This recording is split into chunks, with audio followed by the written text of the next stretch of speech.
Welcome back to Papino Whistle. Today we are talking about tomorrow's massive game for the Minster men. Of course, that is Eastleigh at home. But first, before we get into this video, I just want to thank every single one of you for 100 subscribers.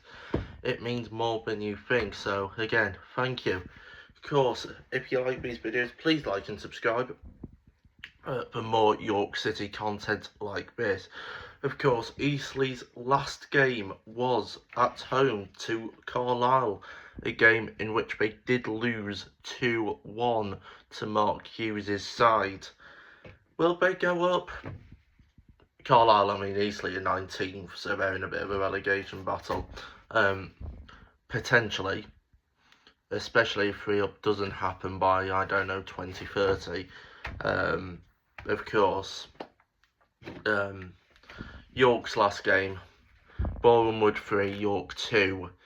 The 24-game unbeaten run unfortunately came to an end, courtesy, of course, of former York City loanee Lewis Richardson, who got their first goal from a corner, which was quite poorly defended, and Howson Mail didn't know how to dive for a ball. Of course, our goal scorers that day were Ollie Pearce in the 6th minute and Mr. Ollie Banks in the 93rd, I believe.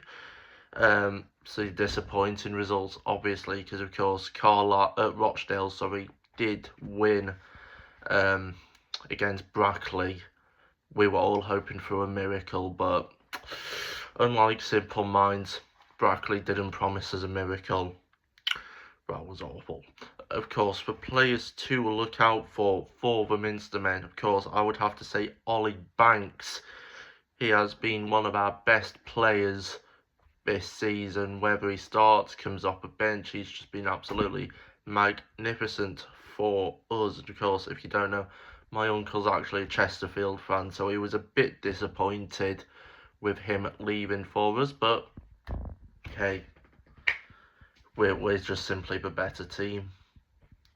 Okay, one is in the Football League and the other one's still in the National League, but hey, a man can dream. Of course, for the Spitfires, Eastleigh's player to watch will be Aaron Blair, who is their top goal scorer on 19 goals. He will be looking to break into the 20-goal margin tomorrow, but I don't think that will happen. I think my score prediction is going to be like 3 or 4-0. We're going to have to bounce back after that Bournemouth defeat.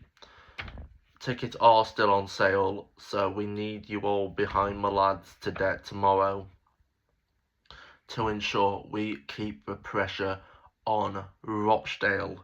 Of course, the last game of the season, as I think everybody has said over 1,000 times, is Rochdale v York, so it'll be quite interesting to see whether it does go to the last game of the season or whether we can leapfrog Rochdale for the title.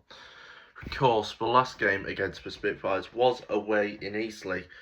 It finished York City 4, Eastleigh 2, with Josh Stones chesting it in one of the best goals I think I've ever seen. Chesting it in it, curling in. Pearce with an early brace, and Craig Hewitt scoring 5 minutes on his debut, which, let's just say I'm in debt to William Rhodes for a couple of new chairs.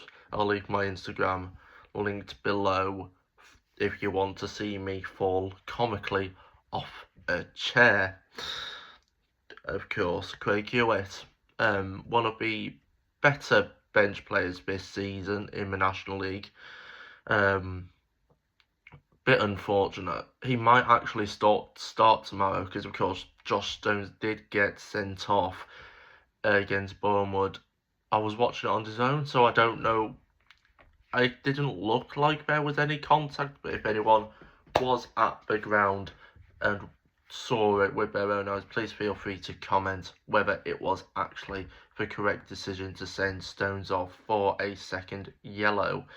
Of course, thank you for watching, and I will see you probably later because I've got a couple more videos lined up.